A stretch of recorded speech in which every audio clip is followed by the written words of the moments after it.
Hi, in this video I'll be showing you this. It's the Breville VST072 Waffle Maker. What I want to do today is first of all show you around the Waffle Maker, some of the features and benefits that it offers. There's nothing worse than just talking about this kind of product. I think I need to give it a demonstration to see how well it performs in making waffles, because I'm actually getting a bit peckish now. Just before I start, I would appreciate it if you subscribe to my YouTube channel, just give us a quick thumbs up. So first of all, need to get the Waffle Maker unboxed. Now Breville, as a brand, been around for years. I think from recollection they've been around since about the 1970s. I suppose they're one of the main manufacturers of things like sandwich toasters. I'm not sure if you've got a sandwich toaster or had one in the past, because it's something that I and family have always really enjoyed. But nevertheless, this is one of their products that seems to do very well. I suppose part of the reason I've selected this one is because of the ratings it gets on Amazon. And I must admit, have a look at the link because it's really, really good. And the feedback and the number that they sell is a lot. But nevertheless, this is the Waffle Maker itself. So I've not seen this. This is the first time I've actually seen it. It's pretty lightweight. So if you did need to carry it around, then you've got a nice big handle on the top. Also storage wise, you can either keep it horizontal, or if you wanted to put it vertically as well, then once the lead's out of the way, then if you needed to store it in a tight space, then that's always useful. As far as the dimensions on this, so the width of it, including the button on the side, you're looking at 28 centimeters or 11 inches. The depth of it, so if you're going right to the back, so 24 centimeters or 9.5 inches. And the overall height, so it's quite a slim thing, so really looking at 10.5 centimeters or around 4.25 inches. So if you are limited for space, then just have a quick measure, because you might find there's nothing more frustrating than ordering something, and if you've got a tight space for it to be stored, then it can be frustrating if it doesn't fit. To open the lid, it's nice and easy. You've just got a clip on the front, lift the lid, and it will stay open like that. Now, something that it can be really frustrating with a product like this, it doesn't matter whether it's a waffle maker, it could be a sandwich toaster, there's all kind of products like this, then the most frustrating thing can be getting it clean after you've used it. And often that can be where the plates inside are static and they can't be removed.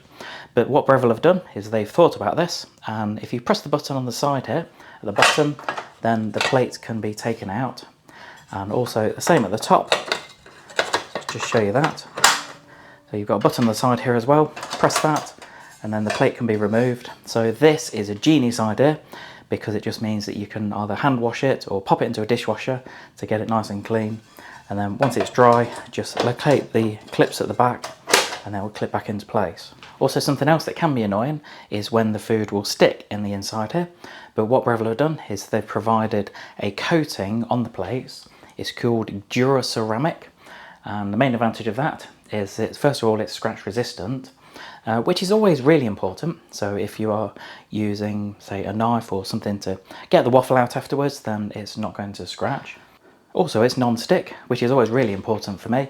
Last thing you want to do is to have your waffle inside and then find it sticks afterwards, which can be really frustrating, picking the little bits out. I've had that kind of thing on an old sandwich toaster of mine. Also, another advantage of the Duraceramic coating is that it's 20% faster cooking compared to a model without. If you follow me on YouTube for a while, you know that I'm not really a fan of instructions.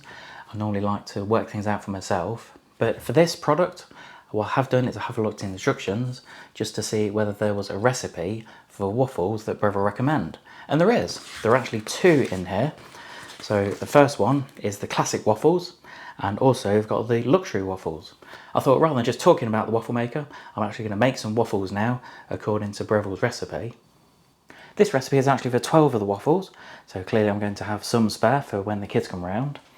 So first of all, we need 250 grams of plain flour. There we are, that's spot on. 2 teaspoons of baking powder, 1 tablespoon of sugar, and approximately half a teaspoon of salt. And then in a separate bowl, put in 400 millilitres of milk, 3 egg yolks, and 115 millilitres of vegetable oil, and then just whisk that up. In a separate bowl, I've got 3 egg whites in here, and all I need to do is whisk them to a stiff peak. So I'm just using a manual whisk. I know it's going to be a lot easier if I use an electric whisk, but nevertheless, I think I could do with a little bit of exercise. So here we go. There we are. So it's not taken too long. I suppose the ultimate test is if you can do that, so you get little peaks, and also to turn the bowl upside down and hopefully none will fall out, which it doesn't, so that's ready to carry on. Right, I think we're almost getting there. So all we need to do is make a well at the bottom here and add the milk mixture in. There we are. And to give this a really good whisk. Then the next step is to add the beaten egg whites into the mixture. And it does say to be really careful not to over mix it. I suppose with egg whites like this you can easily over mix it, so I just want to fold everything in together. There we go, that's all folded in gently, and I must admit that is looking quite amazing. So we're ready to start cooking now, and all I need to do is to preheat the waffle maker, and you've got an indicator to show you that it's switched on, and it's just heating up at the moment as we speak, and there'll be a little light that comes on here to tell us when it's ready to go. So now the amber lights come on. Now I have pre-greased these, so I have put a little bit of oil on the plates already, just so it doesn't stick. Now it is recommended to put 75 millilitres of the mixture on each plate. So try and spread this around evenly. Now I'm not quite sure if it'll take a couple of goes for this. I think it'll be quite interesting. At the moment it looks a little bit thick, but nevertheless it might spread out while it's cooking. So I'm just going to top that up a little bit, but I say I'm not sure if I've made the mixture a little bit too thick, but nevertheless I'm going to give it a go. So all we need to do now is just to shut the lid, and you don't put the clip down. So I'm going to leave it for about 7 minutes to cook. So it's got a couple of minutes to go. I'm going to leave it until the 7 minutes is up, which is recommended by Breville. Now I've got my plate ready for both of the waffles. Now a couple of my favourite toppings on waffles are blueberries and also maple syrup. So I've got some of these ready to go for when it's cooked. But my question to you is, what are your favourite toppings on your waffles? Do you like blueberries? Do you like maple syrup? Do you like strawberries? What other kind of fruit and sweet items do you like, or even savoury items on your waffle? Let me know in the comments. So 7 minutes is up. This is the moment of truth, and I must say I'm actually really impressed, especially with the left hand one. I did put a little bit more mixture into this side, and clearly that has paid off. So what I'm going to do is just to take these out, and I must say the non-stick coating has worked a little treat. And as you can see on this one, so on the right hand side, it's not quite as well formed. So there we go, there are the 2 waffles. So what I've done is I've just put a couple more in to cook, just to see if the second ones will be any better than the first ones. But really, as the saying goes, the proof is in the pudding. So I'm just going to try these. I've put some maple syrup and blueberries on one of them, and I've just left the other one plain, because I want to try them to see how they taste. Now that's the one with the maple syrup and the blueberry on. That is really good. And I must say, I'm glad that I went for the luxury waffle option in the instructions, because as I mentioned earlier, there are 2 different options. But let's just try the other one. Now that is amazing.